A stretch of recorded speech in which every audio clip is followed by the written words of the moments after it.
어서 오세요. 안녕하세요. 불굴의 희망 최민희입니다. 김연아 국민의힘 전 비상대책위원 어서 오세요. 네, 벌써 전 비상대책위원이군요. 일산의 핑크마스크 김연아입니다. 일산의 희망 김연아 위원님. 네. 그럼 이제 비상대책위원 안 해요? 아, 네. 그럼 뭐 해요? 저요? 네. 일산에 있죠. 일산에서요?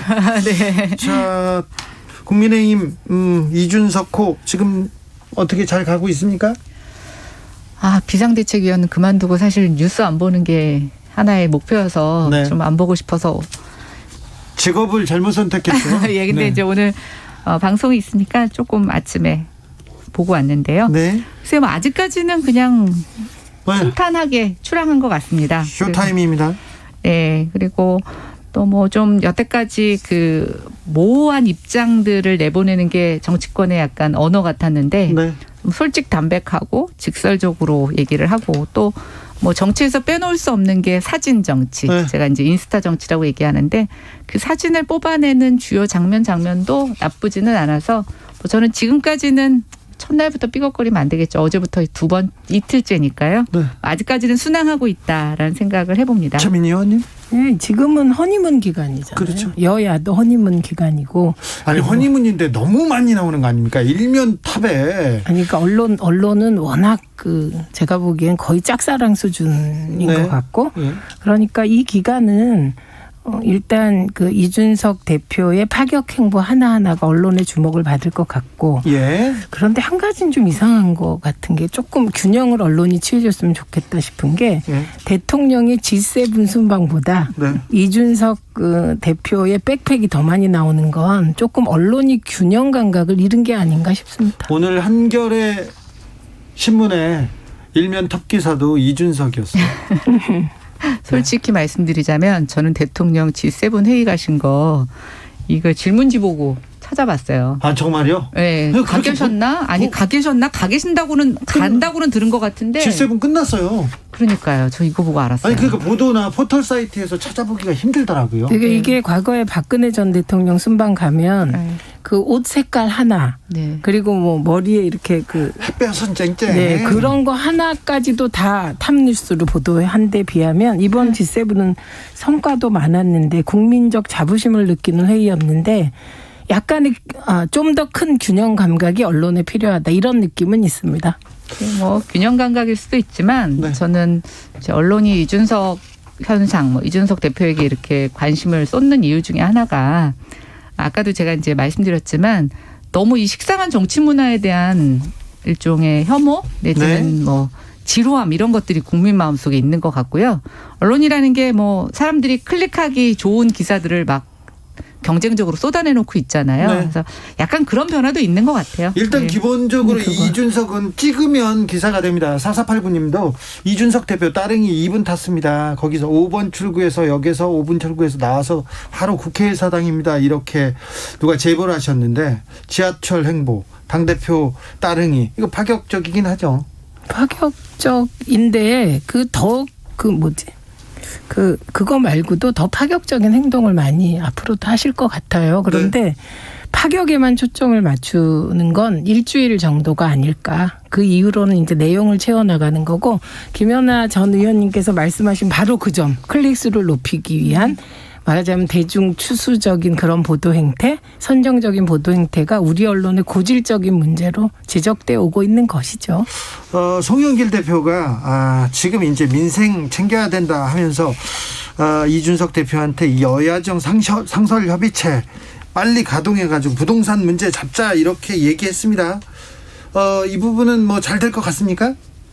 그래서 일단 대표님이 아주 쿨하게 그러자고 답변을 하셨더라고요. 네. 예, 근데 어쨌든 과거에 보면 이제 이러면은 약간 이렇게 뜸을 들인다거나 아니면 우리 내부적으로 좀 의논해 보겠다 뭐 이런 화법도 많이 쓰거나 아니면 처음에는 좀 약간 튕기는 제스처를 그렇죠. 취하는데요. 주로 튕기죠. 예, 근데 뭐 이준석 대표 역시 예측 가능하게 아주 예. 담백하게 응답을 했네요. 근데 이제 이게 뭐 이거는 저는 진일보됐다고 봐요. 근데 이제 항상 정치권에서 문제가 뭐냐면 겉으로는 이래놓고 실질적으로 돌아가는 게 없으면 이제 그게 국민들 입장에서는 답답한 건데 네. 제가 좀 기대하는 거, 뭐 걱정도 되지만 기대하는 건 뭐냐면 이준석 대표가 그 여의도의 어떤 좀 식상한 여의도 방정식 이런 것들을 깨려고 노력하고 또 우리의 파격적인 변화가 여의도의 표준이 되게 하자 오늘 이런 얘기를 했더라고요. 네. 굉장히 저는 좋은 멘트인 것 같아요. 근데 네. 구체적으로 이걸 어떻게 실행을 해서 성과를 낼 거냐라고 하는 것에 조금 더 기대를 하고 싶습니다. 그러니까 그래서 제가 그런 파격 행보나 형식으로 주목받는 건 일주일이면 아마 그것도 식상해질 거다. 근데 일주일 더 갈 것 같은데요, 저는. 2주 가더라도. 네, 더 갈 것 같아요. 계속 못 가요. 계속 못 왜냐하면 우리는 또 좀 빨리 질의해야 해요. 그럼 끊임없이 그 파격 행보만 쫓아가려고 하면 그럼 또 내용이 없어지니까.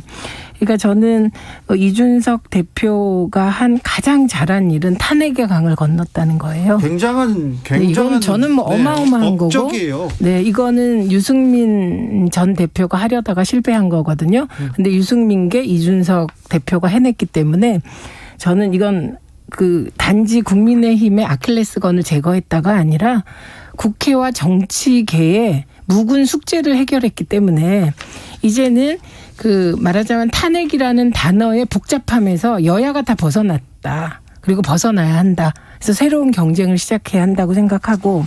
최민희 의원님 약간 아쉬운 건 아닌가요? 저는 하나도 안 아쉬워요. 아, 그래요? 저는 5.18을 김종인 위원장이 5.18의 강을 건너주셨을 때 제가 눈물을 흘렸다니까요. 왜냐하면 제가 대학교 때 5.18이 터지고 부채의식 죄스러움이 있었고 늘 정쟁의 대상이었는데 김종인 위원장이 그런 5.18의 강을 처음 건너신 거잖아요. 그래서 그때 너무너무 감사했고 혼자 울컥했다니까요. 아, 예. 그래서 이런 게 정쟁이 되면 안 된다 이런 거고 이제 앞으로 정치는 민생이니까 민생을 위하여 우선 부동산을 보면 지난번에 국민의힘이 부동산 대책안을 마련했잖아요. 그리고 민주당이 곧 마련을 하게 될 것 같습니다. 그럼 이 두 안을 가지고 이게 이제 정반합, 합리적인 안을 국회에서 도출해내고 여기서 이제 서로 쓸데없는 고집을 피우거나 이런 일은 없어야 그게 새로운 정치 문화잖아요. 그래서 이거는 여야가 같이 노력해서 빨리 민생에 성과 내라 이렇게 주문하고 싶습니다. 언론에서 계속 보도하고 있는데 보도하는 내용들 중에 좀 걸리거나 이건 좀 너무하다 이런 건 있습니까? 이준석 대표 잘하고 있습니까? 걸리는 부분은 없습니까? 그러니까 이게 이제 이런 거예요. 따릉이 얘기 아까 얘기하셨잖아요. 네. 근데 저는 좋아요. 따릉이. 보드 타고 다니는 걸 제가 늘 봤거든요. 킥보드 타고 다니죠. 킥보드. 근데 킥보드가 규제가 좀 심하대요. 그래서 그 부분은 이제 관심사가 되겠죠. 그래서 안 탄다고 했죠. 안 타고 따릉이 타고 가겠다고 얘기했어요. 네. 그런데 이번에 연합뉴스가 보도한 사진은 연합뉴스가 제대로 보도한 거라면 9호선 국회의사당 역에서는 5번 출구에서 앞으로 내리시지 말고 6번 출구에서 내리시면 바로 10초가 정문이잖아요. 그렇게 오시는 게 더 빠르겠다. 네, 이렇게 생각하는 정도입니다. 네, 국회 10년 다니셨으면 어느 출구가 더 가까운지는 알겠죠. 네, 그래서 저는 따릉이 타는 것도 좋고 킥보드도 다 좋은데 이제 효율성도 생각해야 되니까 걸어 다닐 수 있는 데는 걸어 다니자 그 정도지. 지금 트집을 잡거나 이럴 사안은 없는 것 같고 딱 하나가 또 긍정적인 게 있는데 천안함 관련하여 국가 유공자 지정받은 부분에 대해서 천안함 관련 단체들이 되게 보수 정권에 불만이 있습니다. 왜냐하면 이명박 박근혜 정권 통틀어서 6명이 유공자 지정됐는데 문재인 정부 4년 만에 7명이 됐거든요. 근데 이 부분에 대해서도 이준석 대표가 쿨하게 보훈 얘기를 했죠. 예, 보수 정권이 무심했다 이렇게 인정하는 모습 거기로부터 출발하는 거라고 봅니다. 아무튼 호의적입니다. 점수를 많이 얻고 있습니다. 그리고 대표. 제가요 5년 동안 같이 토론한 사이라는 걸 좀 감안해 주십시오. 네. 누구나 다 방송가에서 누구나 다 이준석 대표하고 얘기를 한 사이여서 8372님께서 민주당도 파격적인 시대의 변화를 만들어 받아들여 주십시오. 부러워만 하면 지는 겁니다. 얘기합니다. 민주당이 이제는 민주당이 보여줘야 됩니다. 실력이든 변화하는 것이든 이루는 것을 보여줘야 됩니다. 그런데 질문이 있어요. 2738님 질문입니다. 김연아 의원님 최고위원 출마했으면 따는 당상인데 왜 안 하셨어요?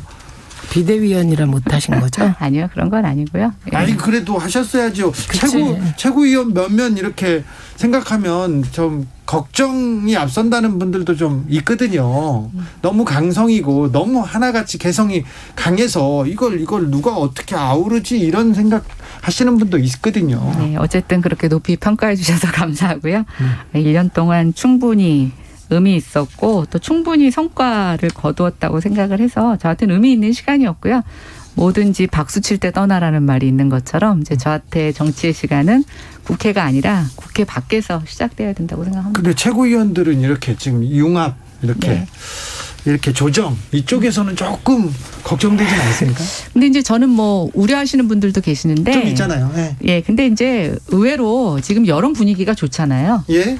이렇게 되면 노련한 정치인일수록 어장놓기보다는 성과를 내는데 자기 역할을 하려고 할 수도 있습니다. 앞으로는 성과를 내야 돼요. 네. 능력을 보여줘야 됩니다. 그러니까 특별히 민주당이. 정부 여당은 백신처럼 하시면 돼요. 백신처럼. 네, 왜냐하면 정부 여당은 말싸움으로 하지 말고. 야권과 대결하려고 하기보다는 실적을. 집권 세력답게 백신처럼 실적 내면 됩니다. 자, 백신처럼 해라. 코로나 방역처럼 해라. 자, 정치적 원의 시점은 6시에 이어가겠습니다.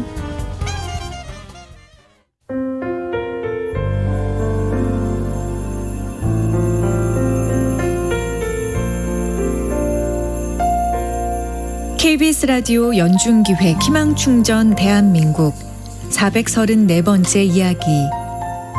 안녕하세요. 아나운서 이현주입니다. 11살 현지와 3살 터울의 오빠는 같은 병을 앓고 있습니다.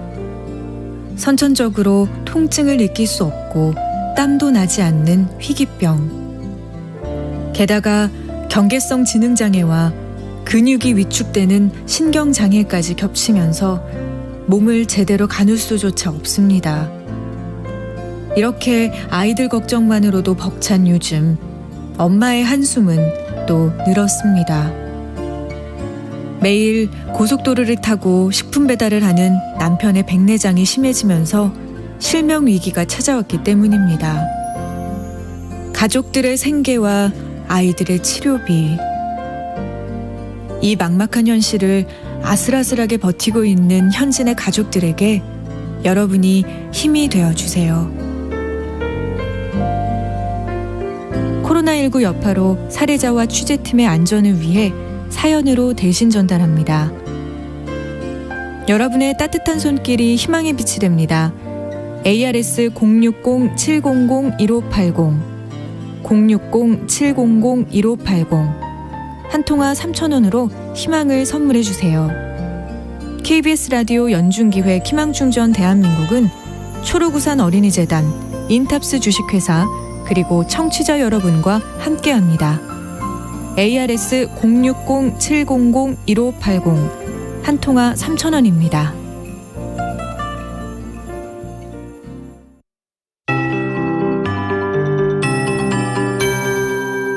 KBS 58분 날씨.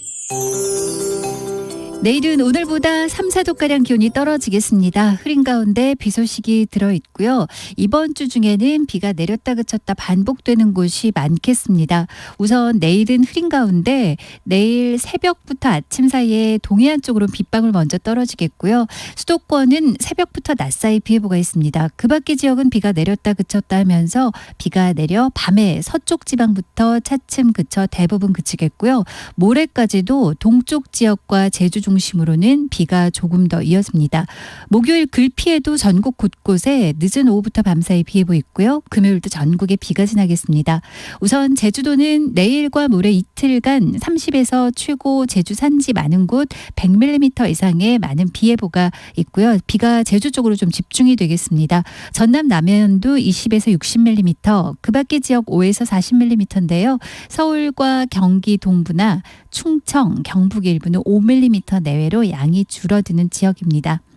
한편 내일 미세먼지 농도는 대부분 오늘과 거의 비슷한데요. 전북 등 일부 서쪽은 오늘 밤부터 내일 오전까지 좀 나쁠 수 있겠습니다. 오후부터는 강수의 영향으로 비교적 청정해질 전망이고요. 오존 농도도 오늘보다는 좀 낮겠습니다. 내일 아침 서울은 21도로 출발해 낮 기온 27도까지 오르는데 그치겠습니다. 지금 서울 기온 28.1도입니다. 최영우입니다. 정성을 다하는 국민의 방송 KBS가 6시를 알려드립니다. AM 711kHz, FM 97.3MHz, KBS 1라디오입니다. HLKA.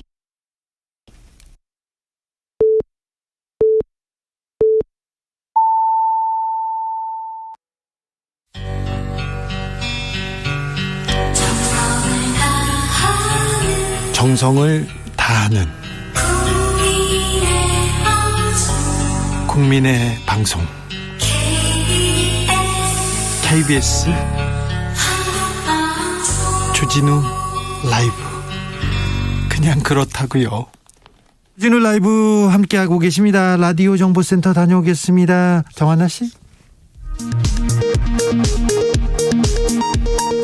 국민의힘 이준석 대표는 더불어민주당 송영길 대표의 협의체 가동 제안에 긍정적으로 평가하며 이른 시일 내에 합의해 정례화할 수 있도록 하겠다고 화답했습니다.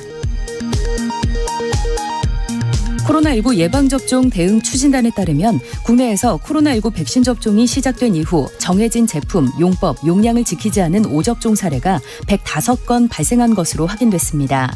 이 가운데 90건은 정해진 백신 대신 다른 제품을 접종한 경우입니다. 얀센 백신 접종자 1,220명을 대상으로 문자 메시지를 통해 이상 반응을 모니터링한 결과 10명 중 2명꼴로 근육통, 피로감 등의 전신 반응을 보고한 것으로 조사됐습니다. 대통령 직속 사회적 대화기구인 경제사회노동위원회의 문성현 위원장은 오늘 산업 현장에서 노동자 사망사고와 같은 중대 재해가 발생할 경우 노사가 공동으로 책임지는 체계를 구축할 필요가 있다고 밝혔습니다. 택배노조가 사회적 합의기구 회의가 열리는 내일 여의도 국회 인근에서 1박 2일 대규모 상경투쟁을 벌일 예정인 가운데 경찰이 자제를 촉구하며 방역수칙 위반 시 엄정 대응할 방침이라고 밝혔습니다. 지금까지 라디오 정보센터 조진주였습니다.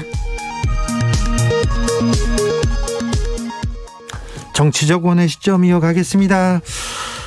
민주당이 보여줘야 될 때, 민주당이 실력을 보여줘야 될 때 이 얘기 하다가 끝났는데요. 8823님께서 민주당 대선 기획단장으로 조응천 의원 추천합니다. 청년 최고위원 김혜영 의원 거론되던데 좀 민주당은 변화를 하려고 합니까?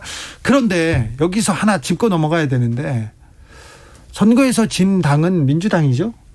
졌는데 쇄신 변화 잘 보이지 않습니다. 그리고 절박함도 국민의힘에 비해서 많이 떨어지는 것 같습니다.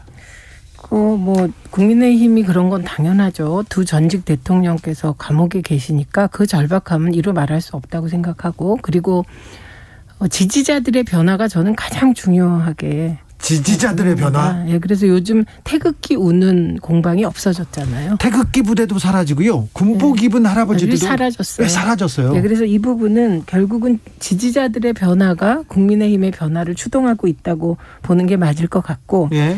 지금 민주당을 김혜영 의원 전 의원이나 조응천 의원을 얘기하는 건, 이거는 민주당을 과거의 당파 속에서 바라보고 내부 개파 속에서 네. 그래서 반조국 우는 그런 수준에서 그런 기준으로 말씀하시는 거예요. 수준 아니고 기준에서. 네. 민주당도 혁신하려면 이렇게 하는 거 아니고 30대 IT 전문가를 그 대선 기획단장에 임명하고 이런 식으로 변화가 오는 겁니다. 그러니까 이게 예를 들면 조국 전 장관에 대한 지지에 의해서 찬반이 나눠지니까 반쪽의 사람을 해라. 이거는 저는 혁신이라고 생각하지 않고 예. 과거 프레임에 갇히는 거라고 보고, 오히려 해야 될 일은 정말 4차 산업혁명 시대와 한국형 뉴딜 시대, 그리고 2030의 요구가 이렇게 분출하는 이 시기에 그걸 담아낼 수 있는 대선 기획단, 대선 형식, 그리고 민주당, 이렇게 바뀌는 게 정답이라고 생각해요. 나이가 문제가 아니라 정말 그 변화를 보여주는 정책들, 그리고 그렇죠. 그 그 실행 해법들을 내놔야 될 텐데요. 4136님께서는 어설픈 혁신은 이준석 따라하기밖에 안 된다고 그렇죠. 생각합니다. 민주당 고유의 색깔을 보여주시기 바래요. 이렇게 생각하는데 김연아 의원님. 저도 그 이준석 따라하기에 대해서 조금 말씀을 나눠야 된다고 생각을 해요. 제가 인터넷 톡방에서 돌아다니는 사진 중에 그 이재명 지사가 찢어진 청바지를 입고 찍은 사진 하나 하고 정세균 전 총리가 제 가죽 잠바에다 청바지 입으시고 번거지 모자 쓰신 거 하나 이렇게 돌아다니는 걸 봤어요. 네. 네, 근데 그냥 이렇게 좀 어울리지 않아 보이는 것 같았어요. 그러니까 왜냐하면 지금 이제 이준석 대표가 젊고 뭐 젊은 세대의 그런 것들을 대변한다라고는 하지만 저는 그 이준석이어서 가능한 게 있거든요. 예. 예, 근데 아까 그 이준석의 어떤 상황을 그 이준석이 갖고 있는 여러 가지 맥락에 봐서 파격으로 받아들여야지 말씀하신 대로 이준석이를 따라하기를 하다 보면 네. 저는 그거는 정말 죽도밥도 아니라는 생각이 드는 거죠. 그러니까 이준석이 돼야 되는 게 아니라 정치권에 또 다른 이준석을 만들어내야 되는 이런 것들이 경쟁적으로 있어야 되는데 그렇죠. 따라하기는 아류잖아요. 그리고 또 하나 저는 이렇게 생각해요. 이게 어떤 물리적인 나이라고 하는 것은 사실은 아주 표면적인 거라고 생각이 되거든요. 예를 들어서 저희 당의 직전 당대표 비대위원장이 김종인 위원장이셨어요. 김종인 위원장은 사실은 이준석 당대표에 비하면 나이가 곱절 정도 많잖아요. 네. 많으신데 그분의 그럼 생각이 그렇게 뭐 올드했었냐? 그렇지 않거든요. 그래서 그리고 그런 부분의 혁신에 저는 밑바탕이 있었기 때문에 지금 이준석 당대표의 여러 가지 행보가 더 빛을 발한다라고 보면 사실은 국민의힘의 이런 두 가지 사례를 봤을 때 우리가 어떤 교훈으로 삼아야 되는 것은 물리적인 나이가 아니라 그 사람의 생각이다. 그리고 열린 마음이다. 그리고 자기가 지금 속한 자리에서 어떤 혁신을 보여주느냐라는 건데 저 요즘 갑자기 보면은 뭐 여러 군데서 나오는데 너무 춤추고 이렇게 젊은이들을 흉내내고 이러는 모습들 자체가 애완견이랑 사진 찍고 아니면 그 e스포츠 게임하는 사진 찍고 이런 거 있잖아요. 그래서 처음에는 좀 약간 귀엽다 이런 생각. 그래서 저런 노력이 되게 좋아 보인다 이러다가 점점 약간 이거는 아닌데 이준석 현상을 이런 식으로 해석하면 저는 아니라는 생각이 들어서 이제는 조금 다른 면의 경쟁이 있었으면 좋겠다는 생각을 했어요. 그거는 이런 거죠. 저는 계속해서 민주당이 메타버스 정당으로 진화해야 된다고 주장을 해왔어요. 제가 네. 온라인 입당법을 내서 온 당원을 받아들일 수 있는 토대를 같이 마련한 팀이거든요. 네. 그런데 중요한 것은 민주당은 컨텐츠가 많이 있습니다. 집권 세력이기도 하고 사실은 이재명 지사 같은 경우는 기본 시리즈뿐만 아니라 성남시장 2번 그리고 경기도지사를 하면서 실제 행정 경험도 풍부하고 돌파해낸 정책들이 있어요. 성남시에서는 청년 그리고 아동 정책을 그렇죠. 잘 해서 그게 전국에 경기도도 마찬가지고 그래서 경기도가 이분이 처음에는 꼴찌에서 두 번째 평가를 받다가 늘 부동의 1위거든요. 경기도 도민들의 거의 70% 이상이 지지를 하는데 중요한 거는 그 예를 들면 정세균 후보도 콘텐츠가 많아요. 그래서 오히려 민주당에 지금 필요한 거는 예를 들면 경선 과정에서 4차 산업혁명을 지향하는 틀, 형식도 필요하고 이런 거지. 저는 뭐 이재명 지사 청바지 입은 거 못 봤는데 이재명 지사가 이준석 따라하기를 할 필요는 전혀 없다. 왜냐하면 그분 자체가 파격이세요. 그분이. 그리고 정세균 전 총리의 경우는 이준석 현상이 나타나기 전부터 외모도 바꾸시고 그런 노력을 해와서 그걸 따라하기로 보기는 좀 민망하지만 오히려 저는 제일 중요한 건 젊은 이준석 대표가 됐다고 민주당의 젊은 정치인이 무조건 뭐가 되면 되겠냐 이건 아니라는 거예요. 컨텐츠가 중요하다. 그렇죠. 그리고 민주당엔 자원이 많이 있습니다. 결국은 그 자원을 어떻게 하면 이렇게 잘 구슬이 뭐 서말이라도 깨어야 보배가 되듯이 그게 보배로 만들 수 있는 대선 기획. 그래서 그 대선 기획의 핵심이 저는 뭐 민주당이 전통적으로 IT에 강하고 DJ와 노무현 대통령의 IT 강국. 그게 지금 중요한 기반이듯이 그쪽에서 인재를 찾고 그리고 새로워져야지. 그리고 의원들 자체가 다 좀 메타버스 좀 하시고 재패도 좀 하세요. 좀 이런 권하고 싶습니다. 메타버스가 전세버스의 종류인가요? 그렇게 생각하는 분도 어쨌든 많아요. 전세버스라고 생각하시고 메타버스 타세요. 네. 자, 김연아 의원님. 작년에 네. 작년에 그리고 올 초에 네. 나왔을 때보다 요새 여유가 많으세요? 여유가 좀 있습니다. 넘쳐납니다. 아 그래요? 네. 아니에요. 여의도를 좀 벗어났더니 여유가 생기고요. 아, 그렇습니까? 매일 출근 안 했더니 또 여유가 생기고 뭐 그런 종류입니다. 네. 확실히 이게 여의도 밖을 좀 벗어나면 사람이 얼굴빛도 바뀌고 환해지는 것 좋아지셨어요. 같아요. 자, 민주당 네. 지금 요새 민주당 어떻게 보세요? 아, 민주당 요새 지지자들도 다 이렇게 폭넓게. 예, 근데 제가 아까 말씀드린 것처럼 이준석 따라하기가 아니라 새로운 또 다른 이준석을 만들어내는 경쟁이 정치권에서 있어야 된다는 생각이 들고요.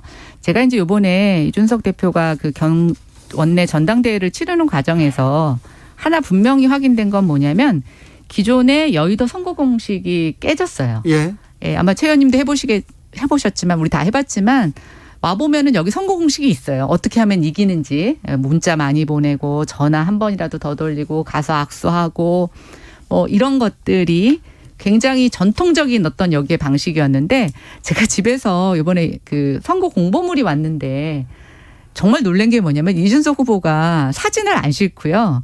손글씨를 써가지고 4페이지의 편지를 보냈어요. 근데 그냥 겉보기로 보면은 되게 성의 없어 보이는 건데 너무나 독특해서 제가 처음부터 끝까지 읽어봤거든요. 근데 이게 이준석이 아니고 다른 사람이 이렇게 했으면 먹혔을까라고 생각해 보면 아닌데 어쨌든 뭐 이번에 돈도 3천만 원밖에 쓰지 않았다고 하고 캠프도 꾸리지 않고 연설문도 다 자기가 쓰고 뭐 이런 노력들이 저는 하나의 기존의 여의도의 선거 공식을 분명히 깬 결과로 나왔는데 이게 과연 여의도 전체 정치 방정식을 뒤흔들 만큼의 요인이 될지 아닐지는 이제 앞으로 조금 더 지켜봐야 된다고 생각이 들어요. 그러나 저는 그랬으면 좋겠어요. 처음에 여의도에 들어와서 이런 뻔한 여의도 공식에 좌절하고 또 얼마 있지 못하고 나갔던 사람들이 이번 기회를 통해서 나도 들어가서 살아남고 변화해서 바꿔야 되겠다라는 의지를 줄 수 있는 계기가 됐으면 좋겠고 민주당 안에서도 아마 처음에 들어올 땐 그런 마음이 아니었지만 와서 많이 좌절하셨던 의원들이 계실 거예요. 그런 의원들이 좀 본연의 자기의 색깔과 이런 것들을 찾아가는 과정이 된다면 저는 정치권 자체가 굉장히 물이 개선되는 그런 상황이 되지 않을까 싶어요. 5785님께서 태극기 부대 지난 주말에 세종 왔었습니다 얘기합니다. 태극기 부대가 있어요. 정광훈 목사도 잘 있습니다. 제가 어디서 뭘 하고 있는지는 제가 잘 전해드릴 테니까. 물론 제가 남양주 사는데 구리 그 롯데백화점 앞에 지금도 박근혜 전 대통령 석방 뭐 하면서 하는 분들이 있어요. 계십니다. 서초동에도 있고 강남역에도 있고요. 국민의힘의 태극기 부대가 동원되는 주력 부대로 느껴졌던 때가 있는데 그 현상이 사라졌다. 네. 이게 가장 중요한 포인트. 그렇죠. 국민의힘 지지자들도 굉장히 절박하고 절실하게 지금 정권을 찾아가겠다 이런 생각이 있는 거예요. 네, 민주당 지지자들도 지금부터 절실해지지 않을까. 네. 그런 생각이 듭니다. 0937님께서 나이 우는 자체가 꼰대고 혁신도 아닙니다. 이준석 당선에서 이제 제대로 된 야당의 역할에 초점을 맞춥시다 얘기합니다. 그래야죠. 한불아비님께서는 이준석 대표는 8월 말이 고비입니다.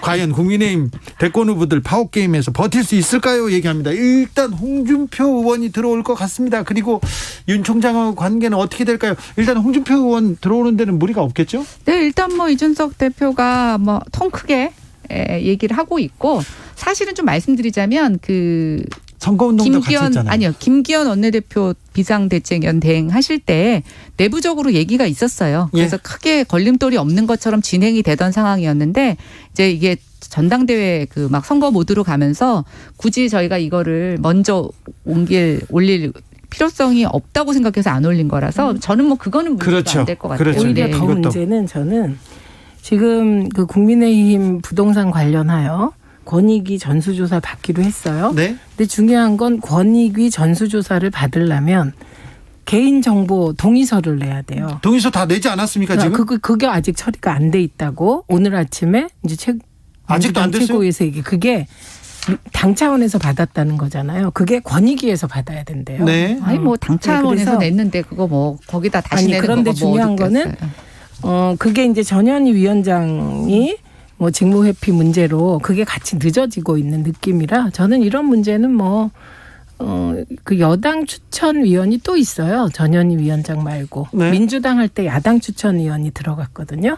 그러니까 전현희 위원장에 대해서 이런저런 얘기를 하면 오히려 여당 추천 다른 위원이 계세요. 그분이 들어가시면 됩니다. 그래서 길이 여러 가지가 있기 그러니까 뭐 때문에 저는 걸림돌은 일단 빨리 해결하고 하나씩 그쵸. 넘어갔으면 저도 좋겠어요. 이게 너무 네. 늦어지면 오히려 대선 전국에서 야당의 치명타가 될 수도 있다고 생각이 돼요. 네, 그래서 네. 어쨌든 뭐 매는 빨리 맞는 게 좋다고 저는 빨리 하는 게 좋은데 그럼에도 불구하고 전현희 위원장의 지금의 어떤 그런 입장 표명은 저는 정말 적절하지 않다고 생각이 돼요. 근데 정의당에서도 오늘 비판했잖아요. 제가 이제 취재를 해봤더니 그냥 법적으로 이해 충돌이 아니다라고만 얘기했대요. 그런데 그걸 좀 확대하는 분위기가 있다. 그래서 무슨 말이냐면 이 국민권익위의 제도와 관련하여 이해 충돌이 자신이 몸담았던 단체 인연이래요. 그 민주당에 해당되죠. 열린민주당이 해당이 돼요.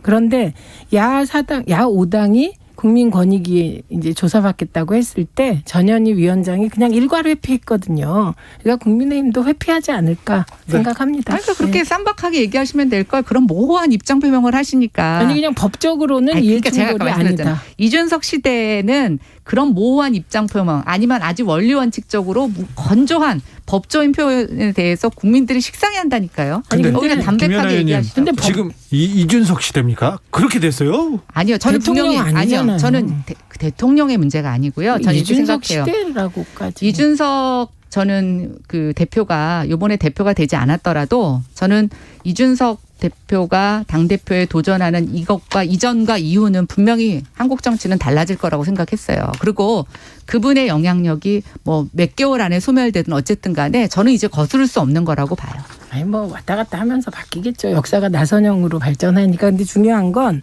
저는 전현희 위원장이 이건 법적으로 그 직무회피 사안이 아니다. 거기까지 얘기할 수 있다고 생각합니다. 그런데 그래서 어떻게 하겠다에 대해서 빨리 답하시면 될 것 같아요. 네. 임시국회가 6월에 열리는데 이거 하나는 좀 해라. 이거 하나는 꼭 처리하고 넘어가다 이렇게 훈수 하나씩 더 주십시오. 아니, 저 부동산 해결해야죠. 민주당은 부동산 해결해야 된다. 그리고 저 국민의힘에서는요. 그 손실보상법 관련돼서 네. 조금 빨리 그 집행이 이루어지게끔 이 자영업자들 문제가 저는 지금 부동산 문제보다 더 좀 심각한 것 같아요. 네. 이게 흔히 동의하시죠? 언론개혁법 네. 얘기하는데 그건 그냥 여야가 합의 수준에서 하시면 되고요. 네, 네. 가장 부동산 심각한 챙기고 건 부동산이라고 생각합니다. 그리고 소상공인 또 손실보상제 챙기고요. 경쟁하겠죠. 민생 경쟁하겠죠. 네. 네. 지켜보겠습니다. 정치적 원의 시정 최민희, 김연아, 최민희 두 분 오늘도 감사했습니다. 네, 감사합니다. 고맙습니다.